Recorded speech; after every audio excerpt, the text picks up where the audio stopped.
ब्रह्मा विष्णु महेश अजर अमर नहीं है, इनका भी आविर्भाव अर्थात जन्म, तिरोभाव अर्थात मृत्यु होती है।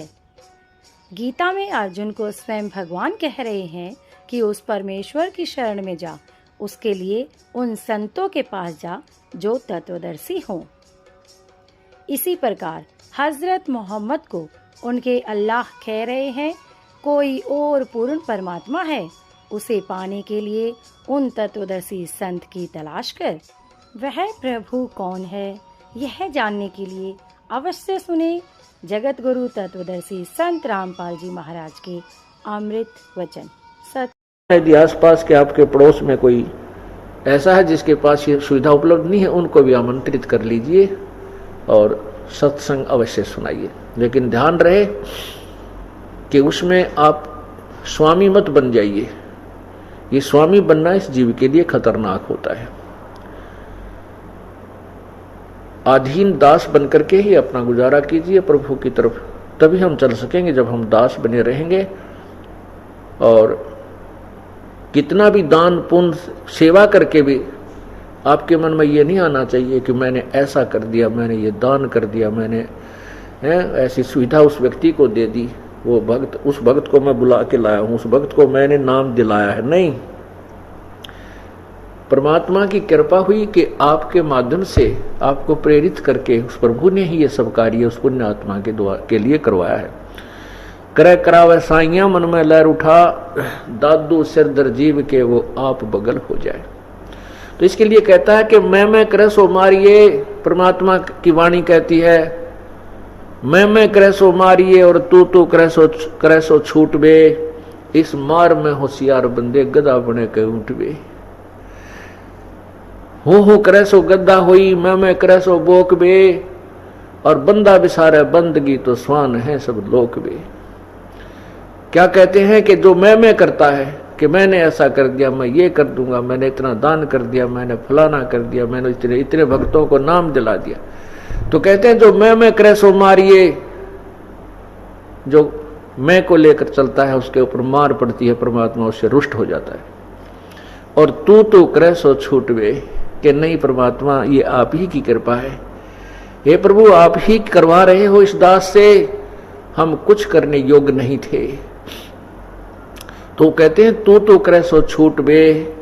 इस मार में होशियार बंदे गधा बने के ऊंट बे। और जो इस तरह बकवाद करते हैं, हु करे सो गद्दा होई और मैं करे सो बोक बे। और बंदा बिसारे बंदगी तो स्वान है सब लोक बे। हिरण्यकशिपु मैं किया कोटि 49 राज। ऐसे नरसिंह ले गया ज्योति तरकू बाज। कहते नरसिंह ने मैं करी थी, उस मैं का उसको क्या फल मिला कि नरसिंह ने ऐसे मार डाला। नरसिंह भगवान ने परमात्मा नरसिंह रूप धर के ऐसे मार डाला जैसे तीतर को बाज पक्षी 1 सेकंड के अंदर समाप्त कर देता है, मार डालता है।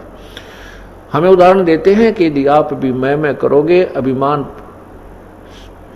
आपके अंदर समाएगा तो परमात्मा ये काल भगवान तुम्हें मार डालेगा। क्योंकि प्रभु अपना हाथ उठा लेगा तो काल फिर सिर पे मंडराता ही रहता है जीव के।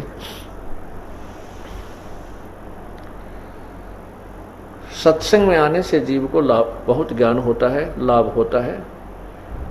कहते हैं संत मिलन को चालियो दिन में कई बारे।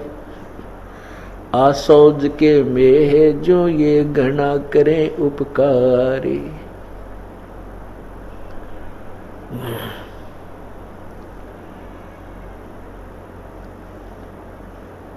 संत मिलन को चालियो तजमाया अभिमान। जो कदम आगे रखे ओहे यज्ञ समान। कितना पुण्य भी होता है साथ के साथ। सत्संग में जब आप चलते हो, कई दिन पहले ही आप अपने कार्य की एडजस्टमेंट करते हो। सर्विस वाला छुट्टी के लिए प्रयत्न जारी कर देता है। मजदूर है वो बेचारा अपने उसी तरह अपना काम को एडजस्ट करता है।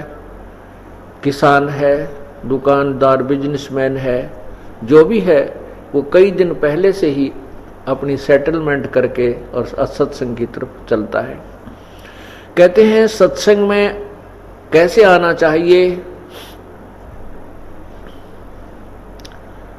जैसे किसी व्यक्ति को किसी शहर के प्राइवेट और सरकारी हॉस्पिटल जवाब दे देते हैं और कहते हैं कि आप दिल्ली ऑल इंडिया इंस्टीट्यूट के अंदर अपनी चेकिंग कराइए।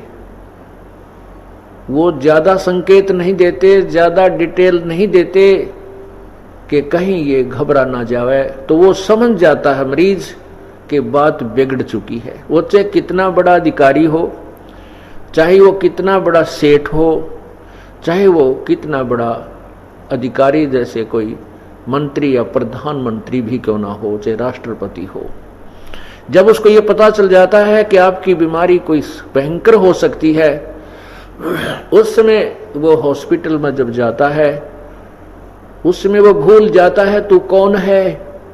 उसको ये याद नहीं रहती तू बहुत बड़ा सेठ है, या तू बहुत बड़ा अधिकारी है, या तू राष्ट्रपति है। उसको उस समय अपनी बीमारी याद रहती है और उसकी गिगी बंदी रहती है कि हे भगवान, रिपोर्ट में पता नहीं क्या आएगा, रिपोर्ट में कहीं कैंसर तो नहीं है, रिपोर्ट में कहीं एड्स तो नहीं है, रिपोर्ट में कहीं और ऐसी भयंकर बीमारी ना हो।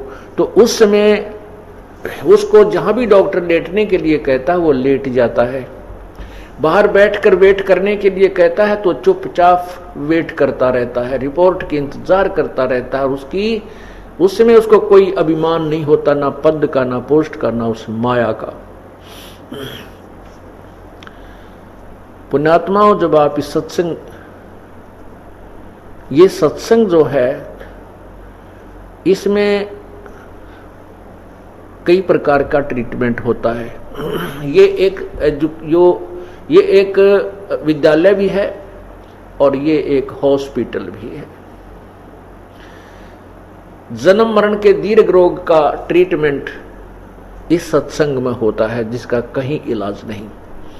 और अन्य बीमारियों का इलाज तो परमात्मा फ्री में करता है, वो तो कहना ही क्या है। डॉक्टर लोग भी जब कहते हैं कि भाई अब तो भगवान ही रखवाला है, जो हम दवाई दे रहे हैं ये भी अब कार्य करना बंद कर चुकी है, इसका परमात्मा ही। इससे आगे तो यूं कहा करें राम का नाम है, अर्थात सर्व प्रयत्नों के उपरांत भी परमात्मा ही आगे होता है, उसी की आवश्यकता हमें होती है। तो जब आप सत्संग की तरफ चलते हो, सत्संग में आते हो, तो आपका भाव उस दीर्घ रोगी की तरह होना चाहिए जिसकी अभी रिपोर्ट खुलनी शेष है, उसकी बीमारी का पता लगना शेष है, उसकी कैसी स्थिति होती है। इस दृष्टिकोण से आप सत्संग में आइए। आपको जहां भी बैठने का स्थान संकेत मिले वहीं बैठ जाइए। जो भी खाने को मिले भगवान का एक दास बन के उसी को खाइए। जिस प्रकार भी यहाँ कोई सुविधा या असुविधा हो उसकी मन में बिल्कुल मत लाइए। और कितना बड़ा अधिकारी या कोई सेठ या उच्च पोस्ट वाला है या कोई गरीब अमीर जो भी है, यहाँ एक बहुत ही अधीन रूप में उस बीमार की तरह यहाँ पर आना चाहिए। तो इस तरह आने से क्या लाभ होगा, इस तरह न आने से क्या हानि होगी। संत मिलन को चालियो तज माया अभिमाने, फिर जो कदम आगे रखे है ओ हे यज्ञ समान। जितने भी कदम इस साधिनी के इस तरीके से आप आओगे सत्संग में, तो आपका एक कदम एक यज्ञ के तुल्य पुण्यदायक होगा। अब हिसाब लाना आप कहां से चले हो और यहां तक कितने कदम आपके हो गए, ये पुण्य आपको प्राप्त हुए। हम युगों युगों के भक्तिहीन हैं, हम कंगाल हैं, निर्धन हैं भक्ति में। और हमारे ऊपर इस काल का बहुत ज्यादा ऋण है, हमारे पाप कर्म बहुत अत्यधिक संचित हैं। हमारे जो पाप कर्म है वो अत्यधिक संचित हैं और हम निर्धन हो गए हैं। तो हमने हर प्रकार से अब धन बटोरना है, राम नाम का धन हर प्रकार से बटोरना है। वो कौन कौन से तरीके हैं? 5 यज्ञ हैं, ये 5 यज्ञ भी हमने करनी है। और फिर ये 3 मंत्र हैं और एक प्राथमिक मंत्र है। इन सभी की हमने झाड़ी करनी है, मजदूरी करनी है, अर्थात इनकी साधना करनी है। तब हम उस परमपिता परमात्मा को प्राप्त कर सकेंगे और उस साधना से हम साहूकार होंगे और योग के बल से, भक्ति की शक्ति से हम सतलोक जा सकेंगे। उस धन से हम वहां जा सकेंगे, क्योंकि उसमें हमने सबका यहां अकाउंट क्लियर करना है। इस शरीर के अंदर यहां तक पूरे हमारे कमल बने हुए हैं, जिसमें मूल कमल के अंदर श्री गणेश जी, मूल कमल से 2 उंगल ऊपर स्वाद कमल होता है, स्वाद चक्र भी बिल्कुल बोलते हैं उसको, सावित्री ब्रह्मा जी। उस नाभि के पीछे नाभि कमल कहलाता है, उसके अंदर भगवान विष्णु और लक्ष्मी जी। और हृदय कमल में विष्णु और भगवान शिव और पार्वती जी। और कंठ कमल में यहाँ पीछे की ओर रीढ़ की हड्डी के अंदर की तरफ, बैकबोन के अंदर की साइड में, यहाँ दुर्गा यानी शेरा वाली का कमल है। तो हमने वो साधनाएं करके इनसे पार होना है, आगे चलना है। सहस्रार कमल के अंदर ये ज्योति निरंजन है। तो हम पहले त्रिकुटी में पहुंचेंगे। त्रिकुटी में जाने के बाद हमारा वो 2 मंत्र का जो सतनाम है वहां उसका हिसाब होगा। उसमें से 1 मंत्र की कमाई हम वहां दे देंगे। और प्राथमिक जो मंत्र, जो ब्रह्म गायत्री मंत्र आपको दिया जाता है, वो हमें यहां तक बरी कराएगा। ब्रह्मा जी, दुर्गा जी, शिव जी और विष्णु भगवान और ब्रह्मा और गणेश जी के लोकों से हमने पार कराएगा। इनका जो मजदूरी हम करते हैं, प्रथम मंत्र का जाप करते हैं, या कमाई इनको देंगे, ये हमें यहाँ से जाने देंगे, हमारा अकाउंट क्लियर होगा।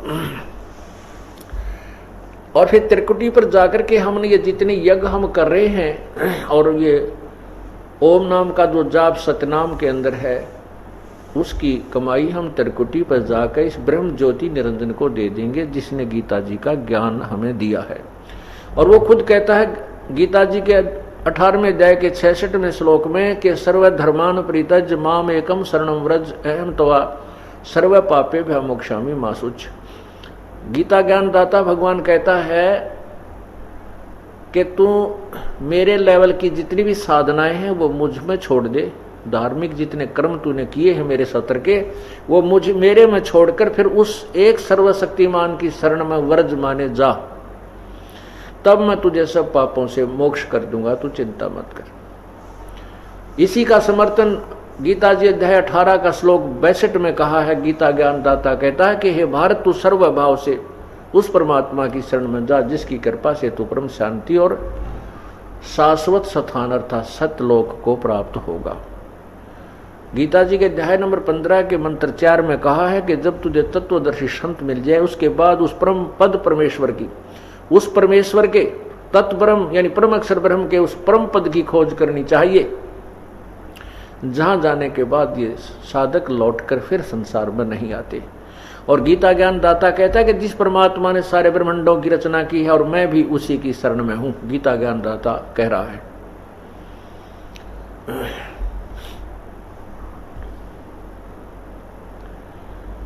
तो इस प्रकार सतनाम का जो दूसरा मंत्र होता है, ये 2 अक्षर का होता है सतनाम।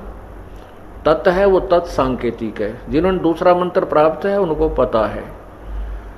तो उस दूसरे मंत्र की जो कमाई हम आगे देंगे, जो परब्रह्म के लोकों को पार करेंगे।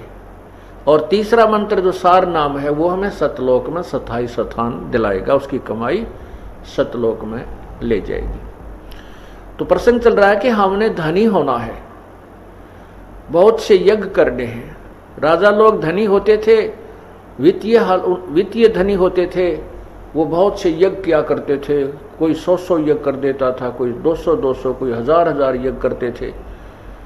अब हमारे पास इतना वित्त नहीं है, लेकिन परमात्मा ने तरीके बताए हैं कि संत मिलन को चालिए तज माया अभिमान, और जो जो कदम आगे रखे ओ है यज्ञ समान। तो आप अपने घर से यहाँ तक आए हो, जितने भी कदम आपके रखे गए वो आपके एक एक यज्ञ के तुल्य पुण्यदायक हैं। फिर यहाँ पर अन्य यज्ञ भी आपको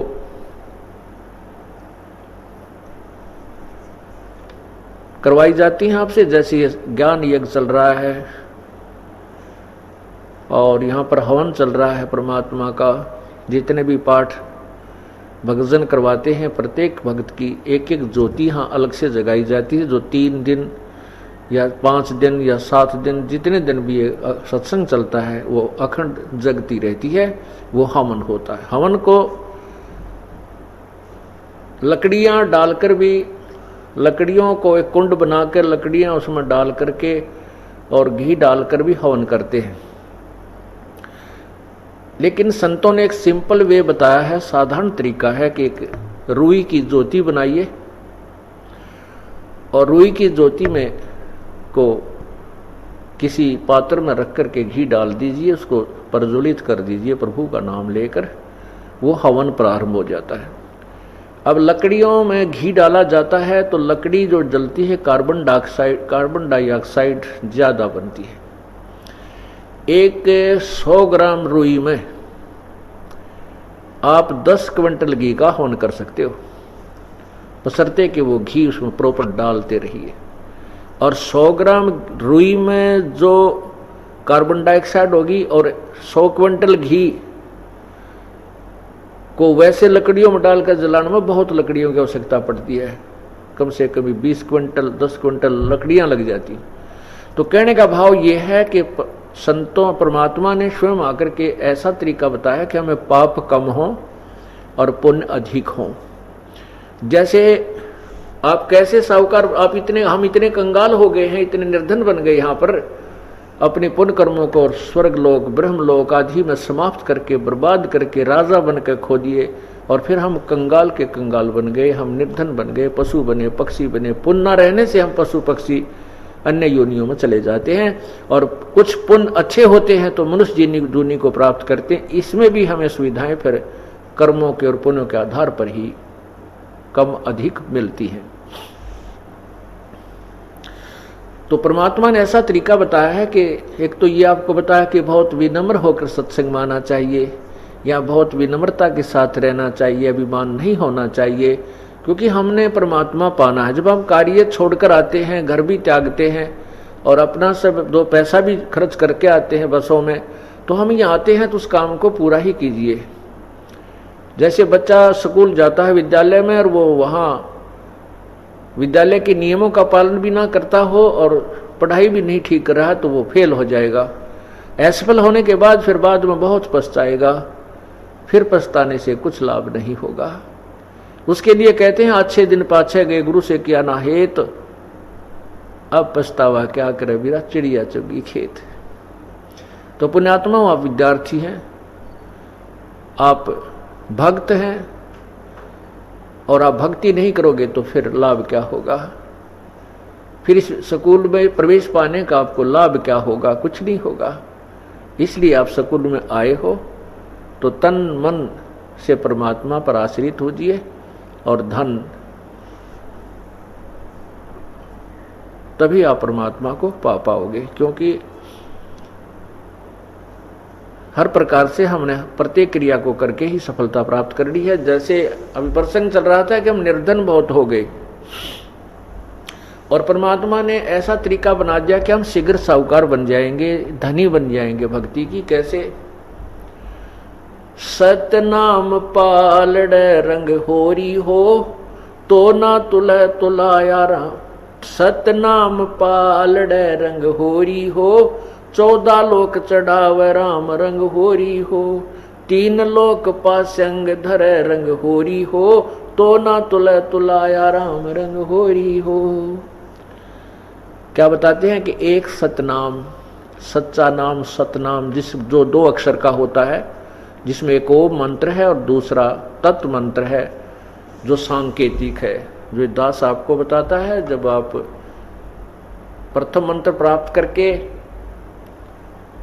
और 4 महीने के बाद आपको द्वितीय मंत्र अर्थात सतनाम दिया जाता है, उसको बताया जाता है। आप इसको किसी को नहीं बता सकते क्योंकि आप अधिकारी नहीं और आपको हानि हो जाएगी। तो ये सतनाम का एक सिमरन श्वास उस श्वास से करना होता है। परमात्मा कहते कहता हूं कहीं जाते हूं, कहूं बजा के ढोले, श्वास जो खाली जात है ये 3 लोक का मोल। और अभी गरीबदास साहिब जी ने परमात्मा से प्राप्त उस तत्व ज्ञान के आधार पर क्या बताया है कि सतनाम पालड़ रंग होरी हो। एक तराजू के, एक तुला के, एक बैलेंस के एक पालड़े में वन साइड तो रख दे श्वास, उस श्वास के द्वारा सतनाम का एक मंत्र की कमाई, और दूसरी तरफ कहते यहाँ के 14 लोक, ये 7 नीचे के और 7 ऊपर के, ये 14 लोक, ये और ये 3 लोक अलग हैं, ये पाताल लोक, पृथ्वी लोक और स्वर्ग लोक। और इनमें ब्रह्मा विष्णु महेश की पुरी भी अलग होती है। तो क्या कहते हैं, ब्रह्मा विष्णु महेश के भी लोक 3 लोकों में अलग से 3 पुरी हैं, ये 3 स्थान हैं। तो यहाँ पर उन्हीं की तरफ संकेत है। कहते हैं कि उस एक तरफ तो श्वास, उस श्वास का एक सिमरन सतनाम का, यानी अधिकारी संत से प्राप्त करके उसकी कमाई रख दे, और दूसरी तरफ 14 लोक चढ़ा दे और 3 लोक पासंग धरे। पासिंग क्या होती है कि पहले पुराने समय में एक तराजू होते थे, ये हाथ तो पकड़े, अब तो बहुत सेंसिटिव आगे हैं, इलेक्ट्रॉनिक्स के भी तराजू बन गए हैं, बैलेंस बन गई है तुला। पहले देसी जुगाड़ हुआ करते अपने, और उसमें एक तराजू होता था, और उस तराजू में भी डिफेक्ट होता था। पासिंग बोले डिफेक्ट हो उसमें, उस डिफेक्ट को ठीक करने के लिए, बैलेंस बनाने के लिए जो सामग्री तोला करते थे, जैसे कोई चने तोला है, गुड़ तोलता है या खांड तोला है, तो उसी में से कुछ उठाकर उस साइड में रख लेते थे जिस साइड में वो डिफेक्ट था, उसको लेवल करने के लिए, बैलेंस करने के लिए, इक्विवेलेंट करने के लिए। और उसी साइड में फिर बट्टे रखा करते, बाट, और दूसरी तरफ फिर वो कणक या जो भी तोलना है उसको तोला करते थे। कहने का भाव यह है कि जो वो पासिंग डिफेक्ट करने के लिए रखा करते, वह तो कोई कीमत नहीं होती, वो तुम्हें गिरा करते ठा करके। तो यहाँ क्या बताना चाहते हैं कि एक सतनाम की कीमत इतनी है, जिस विधि से हम बताते हैं तुम कितने साहूकार बन जाओगे। सतनाम एक पालड़े रंग होरी हो, 14 लोक चढ़ावे राम रंग होरी हो, 3 लोक पासंग धरे रंग होरी हो। भाई तो न तुला तुलाया राम रंग होरी हो, तो भी वो पलड़ा भारी रहेगा। कौन सा? जो एक श्वास उस श्वास का सिमरन है। अब आप देख लेना आप कितना सुमन करते हो और फिर भी रह जाते हो, इसका मतलब है कि हमारे ऊपर बहुत ज्यादा ऋण है, बहुत ज्यादा ऋण है। असंख्य युग हो गए हमने यहाँ इस काल के जाल में फंसों को, और काल ये ऐसा चतुर है कि हमारे पुण्यों को बहुत शीघ्र बर्बाद करवा देता है, कोई न कोई कारण बनवा देता है। और फिर हम जैसे थे उसे फिर हो जाए। उसके लिए सावधान रहना होगा, हमने अपने पुण्यों को कहीं नहीं बर्बाद करना है। घड़ी डिमांड भी ना करनी चाहिए परमात्मा से, मन ये दे दे, मेरा ये हो जा, 2 कोठी हो जाए, एक और बना लूं, ये भगवान एक छोरा का और थोड़ा प्लाट मिल जाए, हम यही तंग मांगते रह जाते हैं। नहीं, परमात्मा से आप मोक्ष भक्ति और मोक्ष मांगिए, और भक्ति में ये सब अपने आप मिल जाएंगी जिनकी आप अलग से डिमांड करते हो। जैसे किसान गेहूं बीजता है और उस किसान के पास अपना कोई पशु भी नहीं है, ट्रैक्टर से सारा काम कर रहा है, तो गेहूं बीजेगा किस लिए? कि वो अपने परिवार का पेट भरे। प्रथम तो उसने अपने परिवार की और अपने जो है जीवन रक्षा के लिए गेहूं की आवश्यकता है। उससे बचेगा जो सामग्री तो उसको बेचकर अपना अन्य काम वो करेगा। तो इसी प्रकार जैसे गेहूं बीज दिया, उसका उद्देश्य था अपनी रक्षा करना, अपना पेट भरना, परिवार का पेट भरे उस अन्न से। लेकिन गेहूं वो अन्न बनने से पहले भूसा पहले बनता है। वो भूसा जो बनता है, तूड़ा, वो पशुओं का चारा तो फ्री में बनता है, धक्के तो बने अपने आप बनता है, वो तो बाई प्रोडक्ट है उसका। किसका? कनक का, गेहूं का। इसी प्रकार यदि हम मोक्ष उद्देश्य से भक्ति मांगते हैं प्रभु से, तो उस भक्ति के अंदर यहाँ के तुमने जो ठाठ बाट की आवश्यकता है वो तो आप मिलेंगे, बिना मांगे मिलेंगे, वो तो भूसा है यहाँ का। कोई बात नहीं, अभी ज्ञान नहीं है क्योंकि हम बहुत सताए हुए हैं दुखों के, तो उसके लिए कुछ तो परमात्मा अपने आशीर्वाद से तुम्हें एडवांस लाभ दे देता ताकि आपकी श्रद्धा कबीर परमेश्वर में बने कि ये भगवान है। उसके बाद फिर कहता है कि पुत्र अब तुम खुद करो, बेटा बेटी अब तुम साहूकार बनो, तुम स्वयं मेहनत करो, इस नाम का जाप करो, इस तरह धर्म करो, ये पुण्य करो। तो जैसे कोई ज्यादा कहता है मुझे ऐसी तकलीफ है, मैं ऐसा है, तो हम कहते हैं तुम एक हवन के लिए, ज्योति के लिए संकल्प करो। इसी को कहते हैं आप पाठ के लिए संकल्प करो, क्योंकि हम अपने परमात्मा अपने आशीर्वाद से तो आपको देता ही देता, उसके बावजूद भी आप इतने वीक हो चुके हो कि फिर भी उभरते उभरते समय लग रहा है। तो उसको कवर करने के लिए वो आपको बताया जाता है कि ऐसा कर लीजिए। लेकिन जो कहते हैं बिन इच्छा दो देत है सो दान कहावे, और फल बाँचे नहीं तास का वो अमरापुर जावे। जैसे आप पुण्य करते हो या हवन के लिए, कोई भी ज्योति के लिए जो दान करते हो, ये सबसे उत्तम बताया है कि कोई बिना डिमांड के करना चाहिए, इसमें दोनों फल मिलते हैं। यदि हम किसी डिमांड की कोई परमात्मा से मांग करके जो पुण्य करते हैं वो काम तो हो जाता है, लेकिन वो पुण्य बराबर हो गया, उस पुण्य के प्रतिफल में आपने ले लिया। और बिन इच्छा जो देते सो दान कहावे, फल बाँचे नहीं तास का वो अमरापुर जावे। जो दान आप करते हो सब इच्छा से कर्तव्य समझकर, जैसे गीता जी के 3रे अध्याय में लिखा है कि जो व्यक्ति परमात्मा के दिए हुए उस धन में से जो दान नहीं करता वो तो पापी, एक पाप खाता है। इसलिए हमारा परम कर्तव्य है कि हम कुछ पुण्य करें, यज्ञ करें। तो उसके लिए हमारा परम कर्तव्य समझ करके हम जो पुण्य दान जो भी करते हैं, पाठ आदि करवाते हैं, उसका फल दोनों लाभ देता है। वो आपके जो काम अड़े हुए हैं उनको भी सेट करता है, क्योंकि आपने बिन इच्छा एक कर्तव्य समझकर दान पाठ आदि करवाया है, और आपको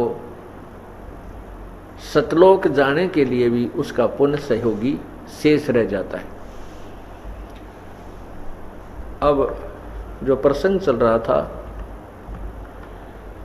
कि संत मिलन को चालियो दिन में कई कई बारे, आसौज के मेह जो वो घना करें उपकार।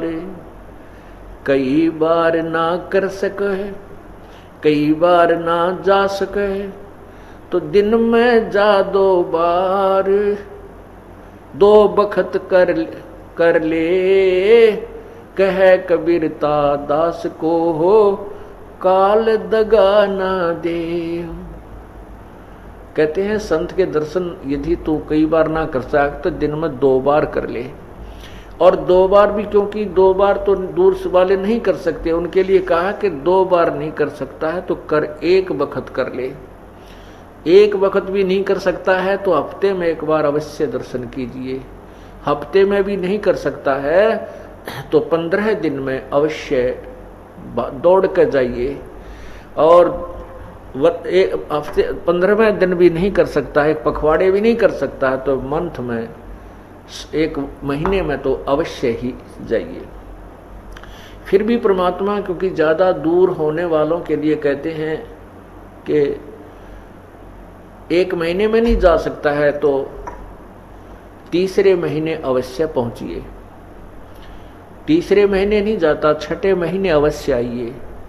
छठे महीने भी नहीं जाता तो एक वर्ष में अवश्य संत के दर्शन कर लीजिए। और कहते हैं एक वर्ष में भी जो नहीं दर्शन करने जाता है, कहते हैं 100 भक्त साकेट कहलावे। एक वर्ष में भी अपने गुरुदेव के दर्शन के लिए नहीं आता है तो उस भक्त नहीं है, उसमें कोई भक्ति नहीं है, वो साकेट कहलाता, अर्थात वो उपदेशी नाम युक्त नहीं है। अब यहाँ प्रश्न मन में उठता है कि जैसे गुरुदेव जी आपके जेल में पड़े थे और आप दर्शन नहीं कर सके, ये इमरजेंसी में लागू नहीं होता। ये प्रभु की लीला समझ करके उसमें उसके लिए लागू नहीं होती हैं बातें। जैसे आप स्वतंत्र हैं, आप और दास भी विराजमान है और अब भी आपकी रुचि कच्ची है तो आपकी भक्ति का लेवल, आपकी भक्ति का सत्र आपके पास विद्यमान है कि आप कितने भगत हो, कितनी आपकी श्रद्धा है, कैसे उमंग आपके अंदर उठ रही है या नहीं उठ रही है। उतनी ही लगन से आप यहाँ आ रहे हो तो उतना ही आपके अंदर प्रभु का प्यार है, आपकी श्रद्धा है।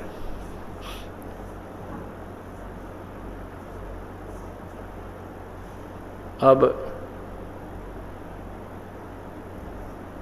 सतगुरु की महिमा जो बताई जाती है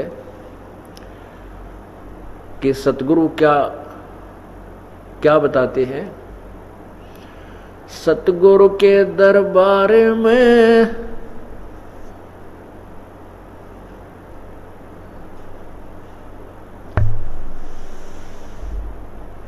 सतगुरु के दरबार में जाइयो कई एक बारे, भाई भूली वस्तु याद दिलावे हैं सतगुरु दातार। सतगुरु के दरबार में जाइयो बारंबार, एक ऐसी भूली वस्तु याद दिलावे सतगुरु हैं दातार। हम क्या भूल गए?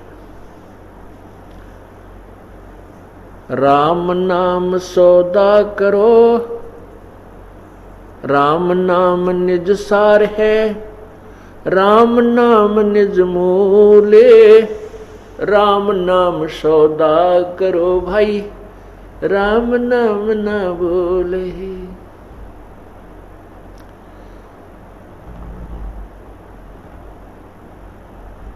क्या याद दिलाते हैं सतगुरु? क्या याद दिलाते हैं? वह भूली हुई वस्तु।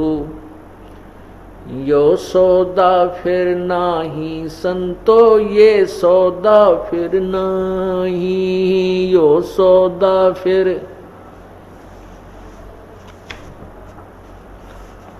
यो सौदा फिर नाही रे संतो, यो सौदा फिर नाही, ये सौदा फिर नाही रे संतो। लोहे जैसा ताव जात है, लोहे जैसा काया दे सराही रे संतो, यो सौदा फिर नाही, यो सौदा फिर नाही रे संतो। तीन लो यो दम टूटे पेंडा फूटे, यो दम टूटे पेंडा फूटे, हो लेखा दरगा माहिर संतो, यो सौदा फिर नाही, यो सौदा। तीन लोक और भवन चतुर्दश, तीन लोक और भवन चतुर्दश, सब जग सौदे आई रे संतो, यो सौदा फिर नाही, यो सौदा। दुगने तिगने करे चौगने, दुगने तिगने करे चौगने, किन्हू मूल गवाई रे संतो यो सौदा फिर नाही यो सौदा।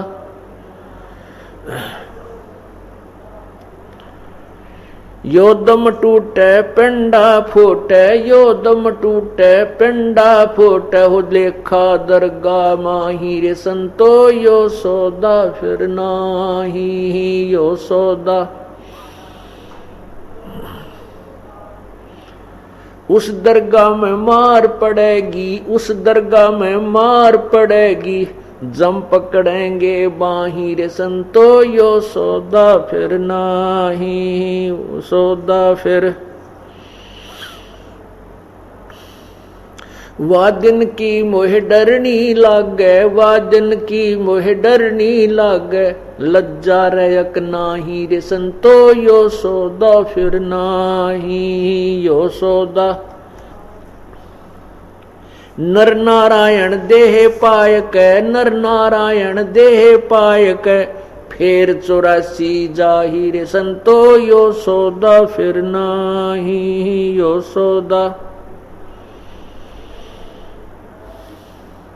जा सतगुरु की मैं बलिहारी, जा सतगुरु की मैं बलिहारी, जो जामन मरण मिटाई रे संतो यो सौदा फिर नाही यो सौदा।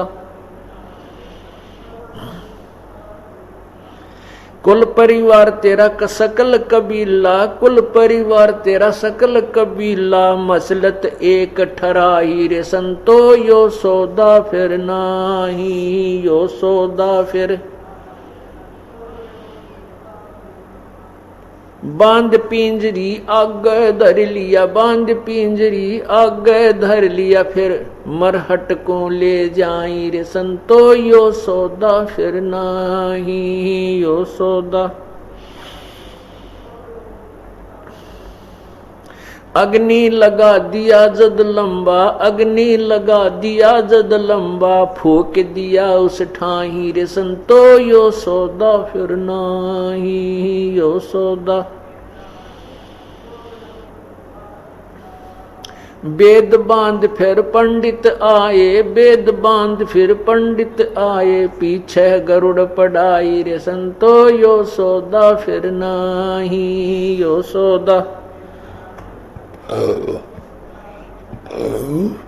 नरसेती तू पशुआ की जय, नरसेती तू पशुआ की जय, गद्दा बैल बनाई रे संतो यो सौदा फिर नाही यो सौदा।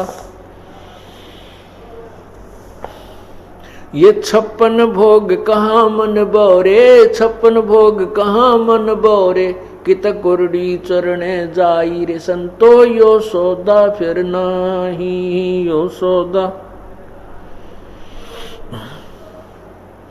प्रेत शिला पे जा बिराजो, प्रेत शिला पे जा बिराजो, पितरों पिंड भराई रे संतो यो सौदा फिर नाही यो सौदा। बहुर श्राद्ध खान को आए, बहुर श्राद्ध खान को आए, काग भये कलमाई रे संतो यो सौदा फिर नाही यो सौदा। जय सतगुरु की संगत करते, जय सतगुरु की संगत करते, ये सकल कर्म कट जाई रे संतो यो सौदा फिर नाही यो सौदा। अमरपुरी में आसन होते, अमरपुरी में आसन होते, जहां धूप ना छाई रे संतो यो सौदा फिर नाही यो सौदा। सुरत नृत मन पवन पियाना, सुरत नृत मन पवन पियाना, शब्द शब्द समाई रे संतो यो सौदा फिर नाही यो सौदा। गरीबदास गलतान महल में, गरीबदास गलतान महल में, मिले कबीर गुसाई रे संतो यो सौदा फिर नाही यो सौदा।